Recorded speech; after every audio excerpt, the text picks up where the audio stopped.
Friends ఇక్కడ చూస్తున్నటువంటి భారీ సైజు ఎద్దులు అయితే రెండు అయితే ఉన్నాయి. అన్నోళ్ళు ఏం చెప్తారో ఏం కనుక ఏం చేతేనా అది ఒంగోలు చేతేనా ఒంగోలు. ఇది పెబ్బేర్ మార్కెట్లో ఎక్కువ ఉంటాయి. ఈ బ్రీడేనా ఇవేనా? సో దీని పేరు ఉంది, జత ఉంది కదా, ఇది జత. ఫ్రెండ్స్ చూడొచ్చు అయితే రెండు జత అయితే ఉన్నాయండి. భారీ సైజ్ అయితే ఎద్దులు అయితే ఉన్నాయి. ఎన్ని బళ్ళ మీద ఉన్నాయనా? పళ్ళు అయింది 6 బళ్ళు. ఇది కూడా అంతేనా?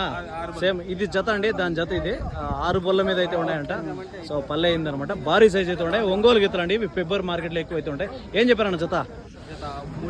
3,20,000 చెప్తాను. ఫ్రెండ్ చూస్తే 3,20,000 అయితే చెప్తాను. చెప్పడం వ్యాపారం అనేది ఖచ్చితంగా ఉంటుంది అనమాట. 3,20,000 అయితే చెప్తాను అనమాట. దాని జత ఇది ఇద్దండి. రెండు కూడా 6 బళ్ళ మీద అవుతాయి. సైజ్ అయితే చూడొచ్చు, మనిషి 6 ఫీట్ దగ్గర ఉంటే అంత ఇంచుమించు హైట్ ఉన్నాయి. సో 3,20,000 అయితే చెప్తున్నాడు, కానీ ఖచ్చితంగా తగ్గింపు ధర అనేది ఉంటుంది అనమాట. అడ్రస్ వచ్చరికి పుంగనూరు, చిత్తూరు డిస్ట్రిక్ట్ అండి. ఎవ్రీ వెడ్స్డే 5 AM మార్కెటింగ్ అయితే ఉంటుంది అనమాట.